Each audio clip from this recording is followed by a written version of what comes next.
te necesitamos. Por favor, Señor, escucha nuestra oración. Necesitamos más de ti. Más, Señor, de tu presencia, más de tu compañía. Más, Señor, de tu poder que influye y nos transforma, Señor.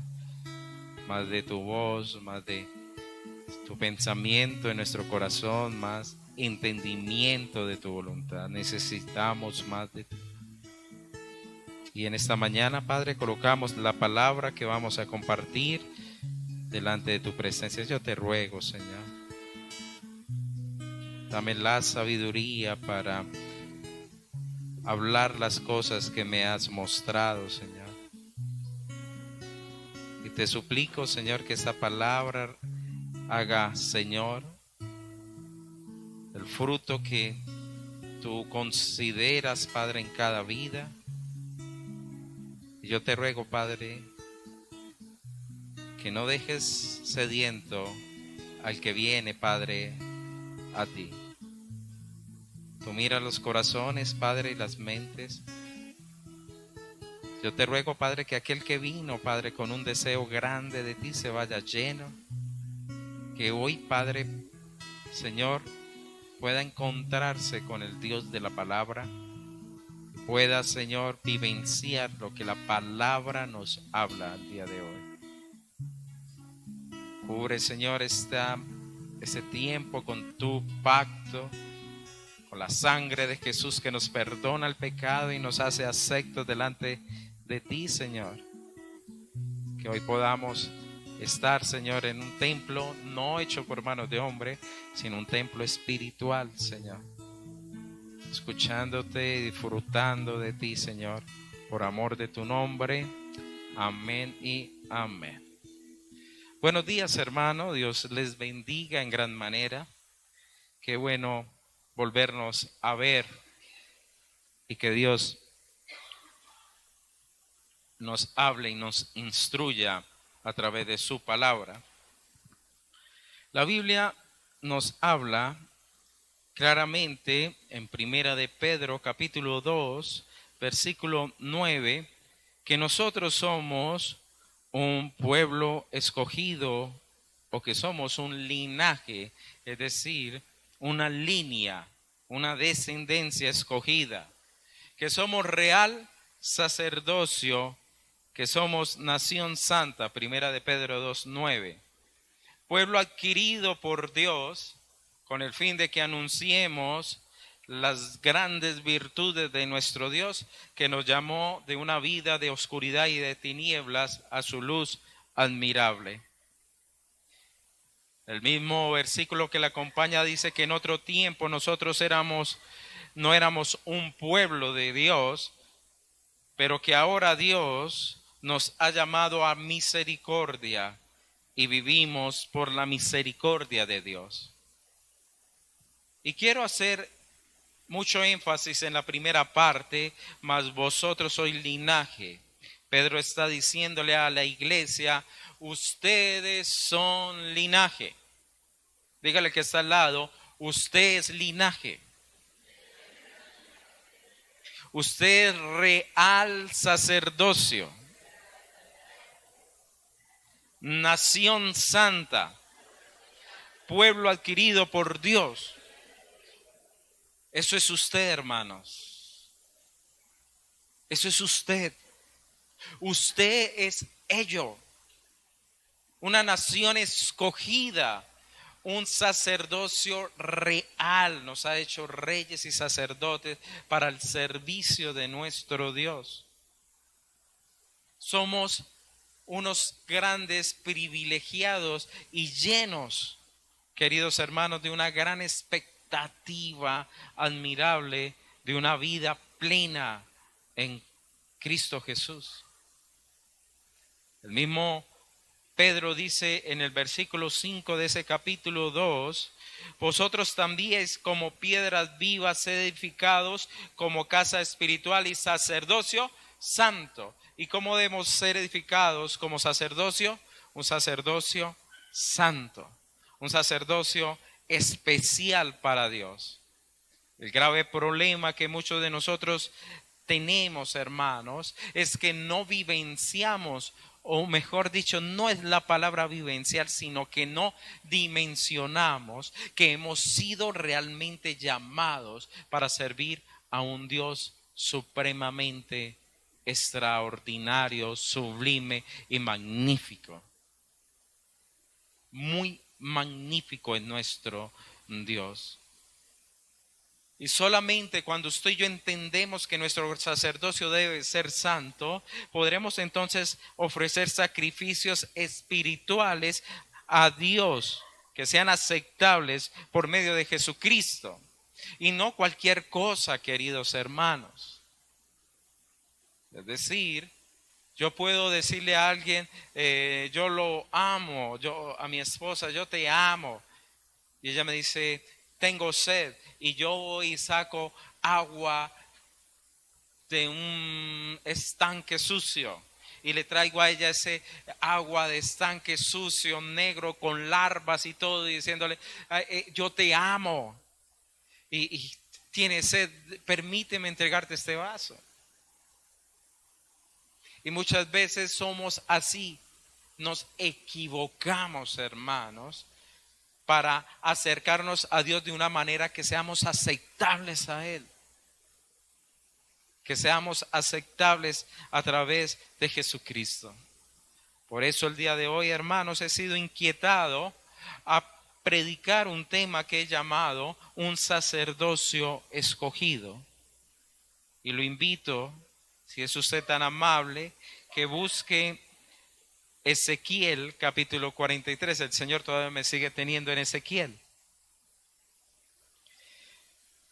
Y le doy gracias a Dios porque estudiar los profetas a veces no es tan sencillo, pero Dios en su tiempo le muestra Ezequiel 43. Ezequiel 43 está antes de Daniel. Busquen los salmos, luego de los salmos viene Proverbios, luego de Proverbios viene Cantares, Isaías, Jeremías, Lamentaciones, Ezequiel. 43. Retomemos otra vez el contexto rápidamente. Ya ustedes se han sido muy atentos. Hace 8 días recordábamos que Ezequiel fue un sacerdote, un hombre, un profeta de Dios que estuvo en Babilonia y allí fue donde Dios le había hablado. Recuerde que ellos salen en los primeros grupos donde todavía la ciudad no fue destruida, pero sí fue saqueado el templo. Luego él sabe que el templo fue destruido, totalmente quitado. Y allí en medio de esta cautividad, Dios se revela a ellos y le dice que él había salido del templo porque el templo lo habían hecho abominable, habían puesto imágenes de acera, de ídolos que eran de alrededor, y el pueblo comenzó a adorar la creación, ídolos, y sabemos que tras de esos ídolos estaban los demonios y estaban dentro del templo, por lo cual el Señor mismo no pudo resistir y sale de allí y le da esa revelación a Ezequiel. Imagine usted cautivo, sin templo, fuera de otro lugar, en otro lugar, sin tener la capacidad de la libertad, y allí Dios le dice: he salido del templo, mi presencia no está allí. Luego de 24 años, el Señor le muestra a este varón de nuevo que él iba a reconstruir un gran templo, y este es un templo espiritual por su magnificencia. Algunos llegan a hablar de que va a ser el templo que se va a construir en el milenio. Otros lo ven simplemente como ese gran templo perfecto, magnífico, donde Dios merece ser alabado. Y el Señor le da unas dimensiones y unas características de ese templo supremamente especial. Y en el 43, volvemos a retomar, la palabra dice, versículo 2, que la gloria del Dios de Israel, no de cualquier Dios, del Dios de ¿qué? De Israel, venía del oriente y su sonido era como el sonido de muchas aguas y la tierra resplandecía a causa de su gloria. La gloria de Dios se hacía sentir, se podía palpar, se podía ver esa gloria y él la vio. Dice que se postró en su rostro y que la gloria de Dios llena entonces el templo. Es decir, Dios le estaba diciendo, no solamente vamos a reconstruir mi relación con el pueblo, sino que voy a llenar de gloria ese lugar. Mi presencia va a estar allí en medio de ese sitio. Voy a morar en medio de mi pueblo. Entonces, teniendo un nuevo templo que Dios va a mostrarle o levantar de nuevo ante el pueblo escogido, y sabemos que esto es una sombra, el Antiguo Testamento, de las cosas venideras en Cristo Jesús.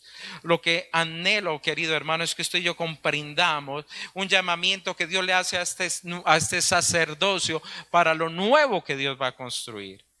Y de aquí, a partir de esto, entonces veamos cómo podemos nosotros encajar en este sacerdocio, teniendo en cuenta que ya no estamos bajo el periodo de la ley, sino estamos bajo la dispensación de la gracia. Y en Jesucristo tenemos un llamamiento supremo. Un llamamiento verdadero. Un llamamiento, hermano, magnífico, que tristemente no bebemos, no por la incapacidad de Dios, sino por nuestra poca sed de Él. ¿Por qué Dios escoge un sacerdocio? ¿Por qué somos un linaje escogido? Y quiero responder a esa pregunta, queridos hermanos, a través de lo que observo en el capítulo 43 y 44 de Ezequiel.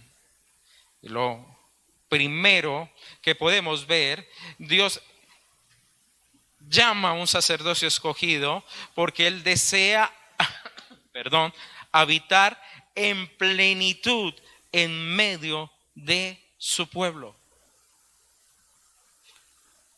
Escuche bien lo que yo digo en esta mañana, querido hermano. O mejor, lo que dice el Espíritu de Dios. Él quiere habitar en plenitud. Él quiere habitar en plenitud. Totalmente en medio de nuestras vidas. Versículo 7. Y me dijo, ¿quién? La voz que hablaba desde el templo. La voz de quien hablaba desde el templo. Hijo de hombre, ese es el lugar de mi trono. El lugar donde posaré las plantas de mis pies, en el cual habitaré entre los hijos de Israel para siempre, y nunca más profanará la casa de Israel mi santo nombre, ni ellos ni sus reyes con sus fornicaciones, ni con los cuerpos muertos de sus reyes en sus lugares altos. Mire el versículo 9, la última parte, y habitaré en medio de ellos para siempre. Hermano, ¿usted no le parece es un gran privilegio y un precioso regalo? Que esto haya nacido no de usted, no de mí, sino nació del mismo Dios a hacer habitación en medio de su pueblo. Es un regalo inmerecido. ¿Qué hemos hecho o qué hemos ganado usted y yo para que la presencia del Santo habite en medio de nosotros? ¿Qué tenemos de grandioso? Ha sido solo misericordia y gracia de Dios de una manera sobreabundante que Él ha dicho: yo voy a habitar en medio de vosotros. Y aún la palabra habitar tiene también una raíz en una palabra que usted y yo conocemos mucho y que está ligada también a la palabra gloria, que es el Shekinah de Dios. Él vio claramente que la gloria de Jehová entró en la casa y la gloria de Jehová llenó la casa y la gloria de Jehová estaba en la casa. Dios quiere que su presencia y su plenitud, usted y yo, hermanos, la bebamos y la habitemos.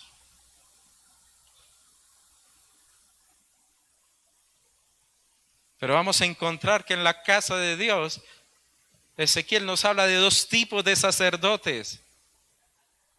Y tristemente, hermanos, tristemente son los mismos sacerdotes que están en este tiempo.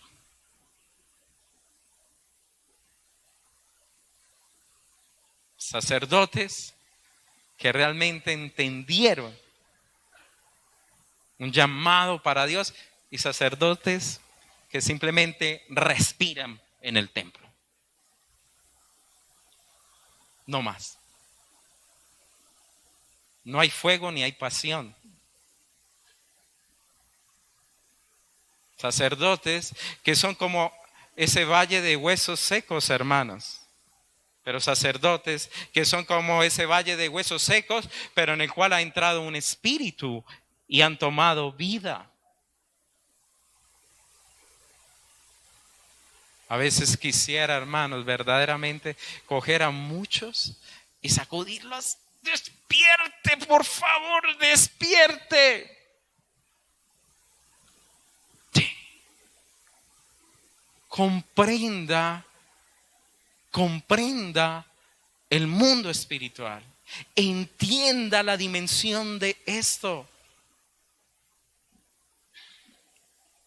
Pero eso no lo entiende aquellos que están tan plenos en sus propias vidas, aquellos que no han necesitado más de Dios, aquellos que se sienten, queridos hermanos, completos, aquellos que no son complementados por la presencia de Dios, aquellos que no tienen hambre, aquellos que no braman por las aguas. Entonces no les interesa la plenitud de la gloria de Dios, ni los anima, ni los despierta, ni trae fuego, ni hambre.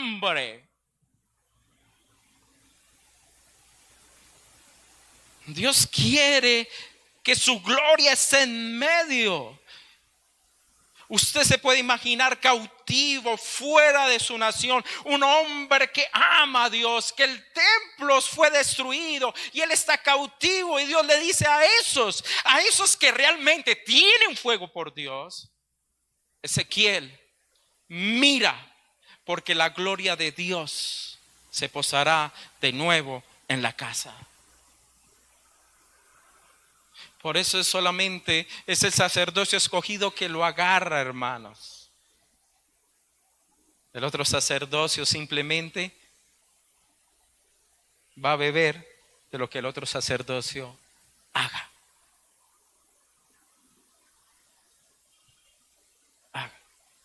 Y a veces, porque eso me apasiona, queridos hermanos, o me levanta, digamos, el ánimo, o me enerva, en pocas palabras.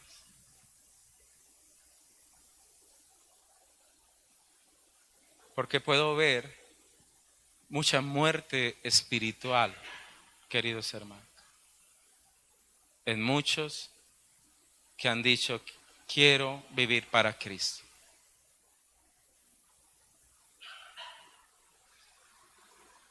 Muerte, mucha muerte espiritual. ¿Por qué Dios escoge un sacerdocio? Segundo punto, porque Él necesita un sacerdocio que quite lo abominable de su casa. Es decir, un sacerdocio escogido quita lo abominable de su casa. Y vamos a leer qué fue lo que ellos hicieron que trajo abominación al Señor. En el versículo 7 usted puede ver en la parte B del versículo que dice: no profanarán la casa de mi santo nombre, ni ellos ni sus reyes con sus fornicaciones, ni con los cuerpos muertos de sus reyes en lugares altos. ¿Qué significa eso? Fue la idolatría y la adoración aún a hombres muertos y la relación que tuvieron estos reyes con ídolos paganos. Ellos entonces, ¿qué hicieron? Metieron la idolatría delante de la casa de Dios y dijeron: a Dios sirvo, pero idolatro. A Dios sirvo, pero idolatro muchas otras cosas. A Dios amo, pero idolatro. Y sé que el mundial es prueba para muchos.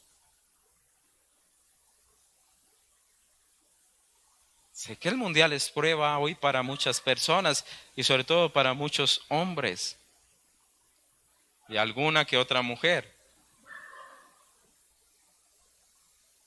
¿Qué está primero, servir a Dios o verme un partido, hermano? A mí me gusta el fútbol.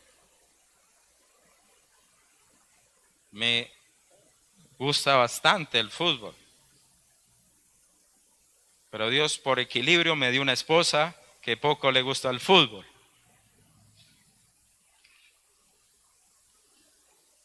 Pero primero es Dios sobre todas las cosas. Y si estuviera jugando Colombia ahora, hermanos, y fuera la final del mundial,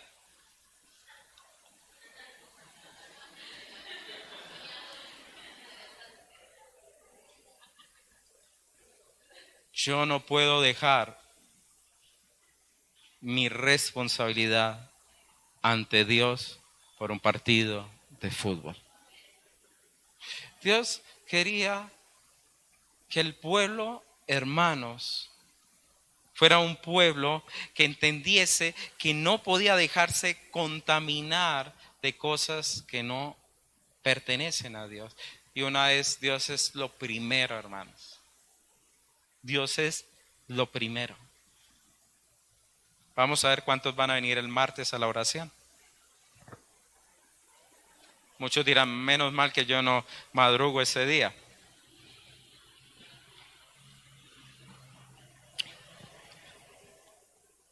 Entonces, lo abominable es quitar la idolatría. Muchas también, lo abominable, usted sacerdocio debe reconocer que debe quitar aquella forma como la gente se acerca. O es decir, mucha gente se acerca a Dios a su manera. Y vea usted el versículo 8.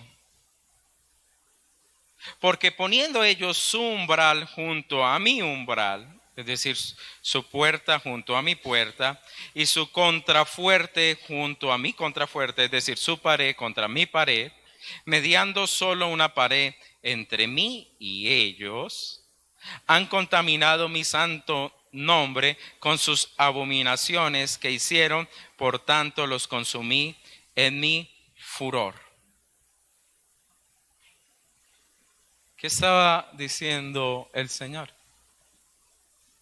Se creyeron con, digamos, el privilegio que podían construir entonces la casa del rey enseguida de la casa del Señor y solamente una pared los dividía.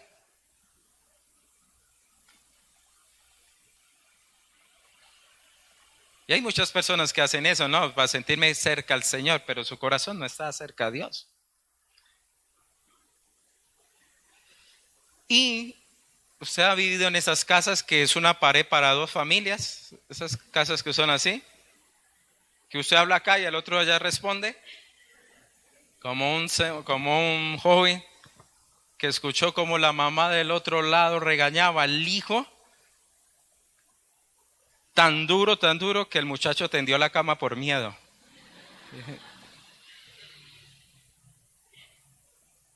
Entonces ellos hacían abominaciones y todo, y eso traspasaba las paredes y afectaba el santo templo de Dios. Si alguien se pone a decir palabrotas al otro lado, de seguro, hermanos, las escucharemos. Y muchas veces nosotros pensamos que estamos cerca a Dios y me acerco a mi manera. Entonces usted va a escuchar frases como, el man es un bacán. Y le dicen al Señor así, cuando Él es el Señor, Rey de Reyes, donde los ángeles se postran, se tapan su rostro. Y no, Chuchito, Él me entiende. No. ¿Cuál fue la diferencia entre Abel y Caín? Abel vino con lo mejor de la tierra, sí, a su manera. Caín vino con lo mejor de la tierra, pero Abel vino con el sacrificio. Es decir, fue el sacrificio que él trajo. ¿De dónde vino eso? Él entendió que fue el sacrificio que salvó la vida de su papá y su mamá, de Adán y Eva. Y él entendió, es a través del sacrificio, a través de la sangre, que me tengo que acercar a mi Dios. Y muchas personas quieren acercarse a Dios a su manera y van a errar. Y se les va a pasar la vida y no van a encontrar el Shekinah de Dios, ni lo van a beber, hermanos, ni van a saber qué es la gloria de Dios tangible en medio de sus vidas, en medio de una vida. No van a ver eso. Por eso los demonios los mandan. Por eso el enemigo los gobierna, porque no hay Shekinah, no hay poder, no hay verdad, y son unos hermanos atados.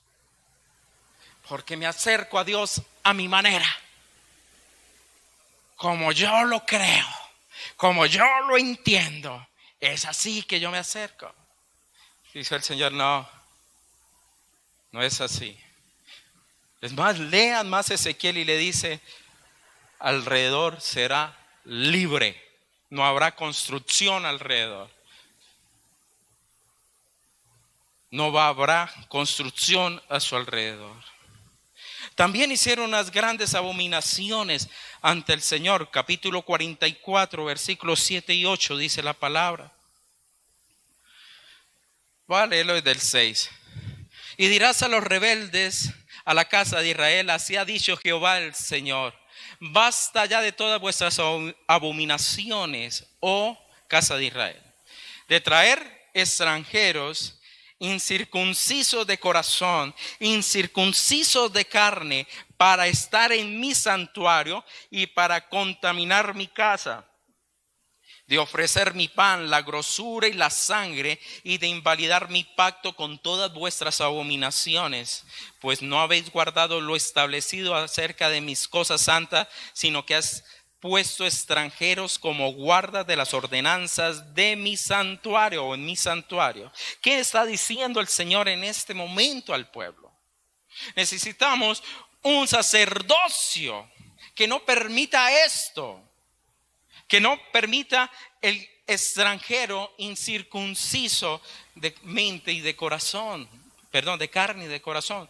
Es decir, aquellos que no llevan realmente el pacto en sus vidas. En aquel momento, recuerde que existía estar circuncidados como el pacto físico que se tenía como pueblo. Gracias al Señor que en esta época no.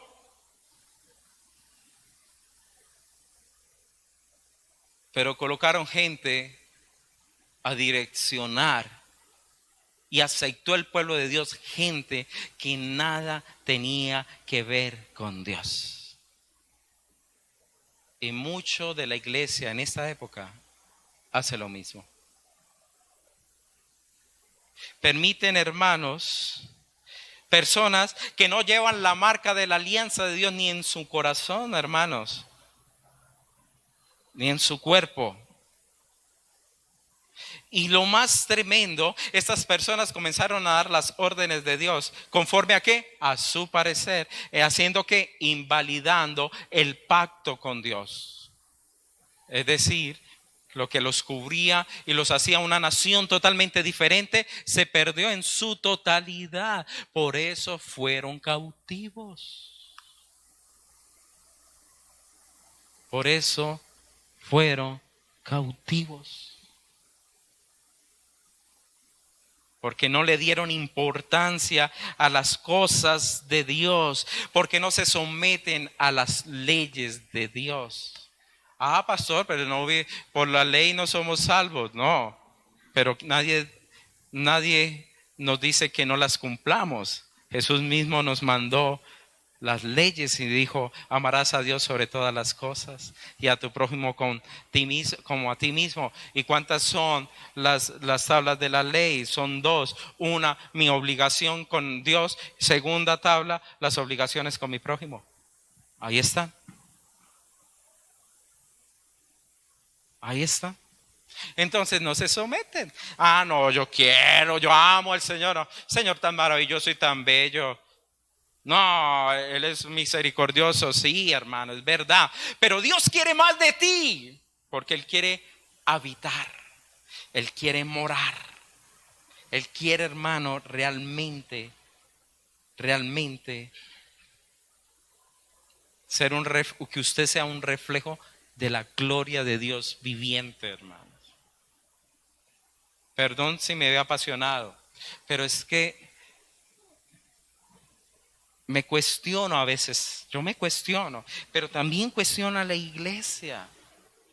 Que seamos una iglesia, hermanos, de la gloria de Dios, de la vida de Dios, y no una iglesia religiosa. Religiosa, hermanos. No, que la presencia de Dios habite, que no temamos al terror nocturno, hermanos, ni a saeta que huele de día, ¿cierto? ¿Por qué? Porque estamos seguros y confiados en Dios. Creemos en Dios, pero ¿por qué se dio? Porque hubo una relación profunda. Sé que está haciendo mucho calor, yo lo invito, póngase de pie para que no se quede dormido. Salude al hermano que está allá, dígale: no, este pastor se habla mucho. No importa, hermanos, yo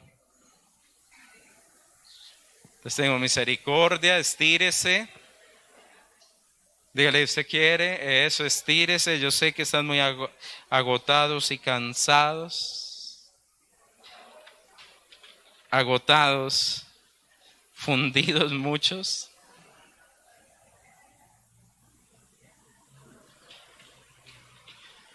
Bueno, ahorita sí se puede sentar. Ya se despertó un poco. Muy bien. Tranquilos, hermanos. Hay que esforzarnos, ¿no? ¿Sabe qué? Yo lo animo. Pídale a Dios que le dé fuerzas. Pídale a Dios. Pídale a Dios. Si le digo a qué hora me acosté anoche, usted no me va a creer.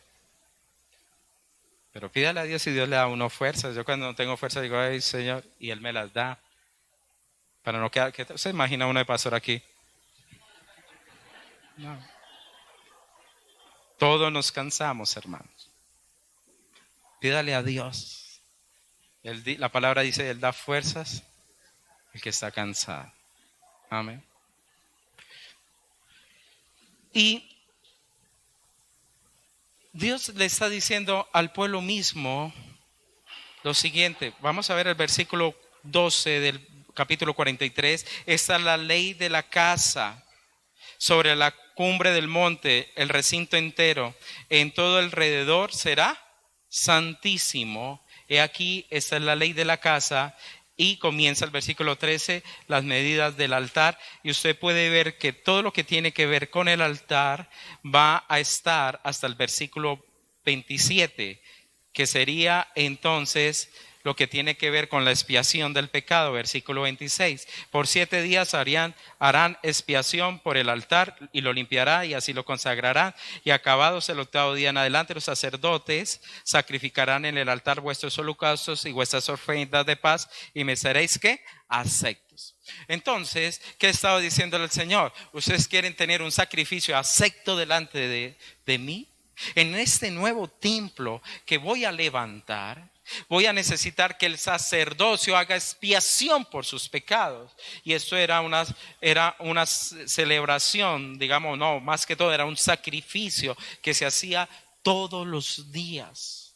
Y preparaba al pueblo y al sacerdocio y al altar para recibir lo que era la ofrenda de nuestro Señor. Perdón, ya iba al Nuevo Testamento, perdón, sigamos en el Antiguo Testamento, para ellos aceptar la ofrenda de Dios. Ahora, queridos hermanos, cuando ya se ha hecho esto, cuando el altar ya se ha dispuesto, entonces ya puede comenzar a operar el sacerdocio. Ahora, en este tercer punto que quiero hablarles, el sacerdocio entonces tenía que ser un sacerdocio que guarde lo ordenado por Dios. Versículo 15 del capítulo 44. Mas los sacerdotes levitas, hijos de Sadoc.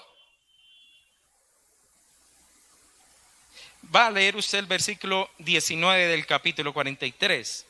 A los sacerdotes levitas que son linaje de Sadoc, que se acerquen a mí, dice Jehová el Señor, para ministrar ante mí, darán un becerro y etcétera.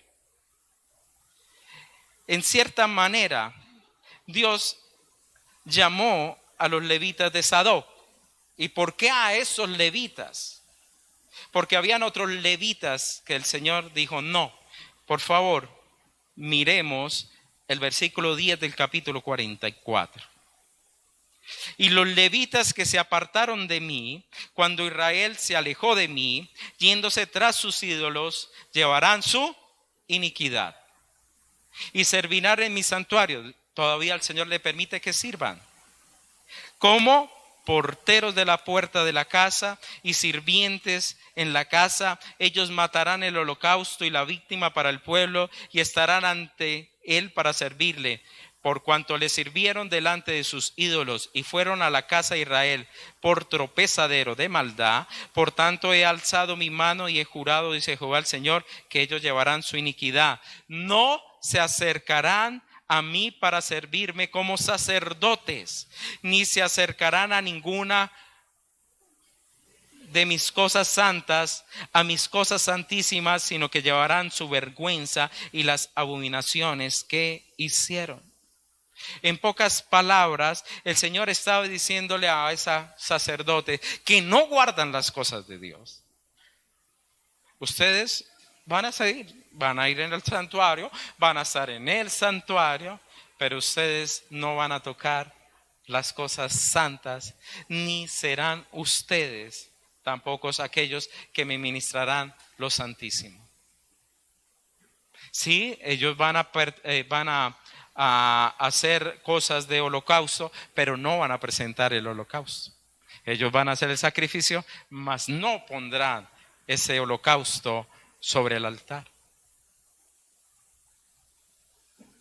Mas Sadoc, mas la descendencia de Sadoc, a ellos, que cuando todo el mundo se fue para atrás, que cuando comenzaron a construir templos paganos, ellos se vendieron a servirles, Sadoc se quedó siendo alguien fiel a Dios. A esa descendencia, tráela. A esa descendencia es la llamada. Y se pregunta uno, bueno, ¿y quiénes son esos personajes? ¿Quién es ese Sadoc para que Dios lo tenga en una memoria tan especial? Sadoc era el sacerdote en el tiempo de Saúl. Pero cuando Dios unge a David, Sadoc tuvo un discernimiento para escoger entonces ir detrás de David.